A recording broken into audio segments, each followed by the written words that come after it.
रविवार को truck owners ने भाड़ा बढ़ाने की मांग को लेकर उर्जांचल क्षेत्र में कोयला परिवहन नहीं किया। एनसीएल की सभी खदानों के बैरियर्स में आधी रात को ही घेराबंदी शुरू कर दी और जो ट्रक जहां था उसे वहीं खड़ा रहने के लिए चालकों को समझाइश दे दी थी। मामला ई ऑक्शन के जरिए बड़ा कोयला उपभोक्ता और कोल ट्रांसपोर्टर व ट्रक मालिकों के बीच का था।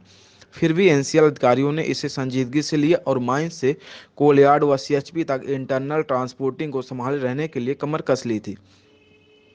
ट्रक ऑनर्स के संयुक्त मोर्चे ने दावा किया कि रविवार की शाम 5 बजे तक 50,000 टन कोयले का उठाव रोक दिया गया, जिस कोयले की कीमत लगभग 15 करोड़ रुपए है।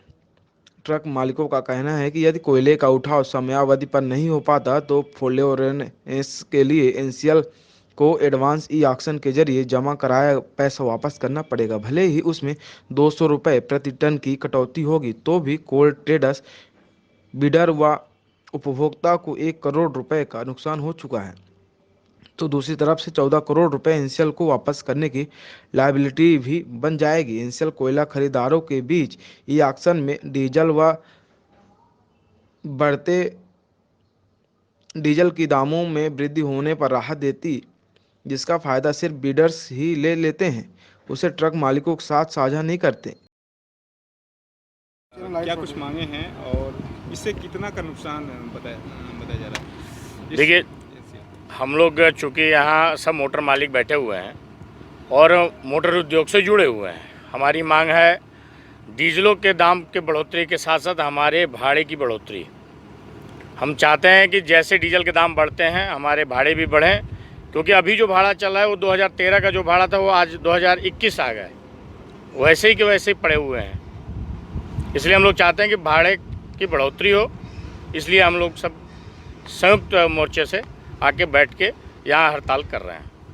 कब तक चलेगा ये आपका आंदोलन? अनिश्चित है, बिल्कुल अनिश्चित है। Singrauli motor association, Singrauli truck association और अनपरा से उर्जांचल ट्रक ऑनर एसोसिएशन, तीन इस सोनांचल में जो है उर्जांचल में 3 यूनियन चल रही हैं। तीनों यूनियन का ये संयुक्त अभियान है कि भाड़ा बढ़ना है, भाड़ा बढ़ाना है, भाड़ा बढ़कर ही रहेगा। तो क्या माना जाए कि ये हड़ताल सिर्फ जैंत में है या फिर संपूर्ण एनसीएल में? पूरे एनसीएल में, उत्तर प्रदेश से लगी हुई पूरी खदानों में और मध्य प्रदेश सिंगरौली के ज़िले में जो भी खदानें संचालित हो रही हैं वहाँ सारी तरह से पूर्णतः बंद है। हमारी सिर्फ और सिर्फ एक मांग है भाड़ा बढ़ाने की। जो इस क्षेत्र में ट्रांसपोर्टिंग चल रही है लोकल और बाहर की, जो भी ई ऑक्शन के द्वारा और रोड सेल के द्वारा कोयला निकाला जाता है एनसीएल से, उनके भाड़े के बढ़ोतरी की डिमांड हमारी है। 10 साल पहले जो भाड़ा तय हुआ था, आज डीजल का रेट इतना बढ़ गया है, उसके बावजूद भाड़ा वही है। सिर्फ हमारी एक सूत्री मांग है भाड़े को बढ़ाने की। इसमें इस हड़ताल से एनसीएल को कितने का नुकसान? लगभग मैं आपको बता दूं 45,000 से लेकर 50,000 टन प्रति दिन एनसीएल का नुकसान हो रहा है। अगर उसको अमाउंट में डिवाइड करेंगे तो 3,000 रुपया प्रति टन का कोयला एवरेज में इनका उठता है और वो 50,000 टन प्रतिदिन के डिस्पैच का नुकसान इनका होगा।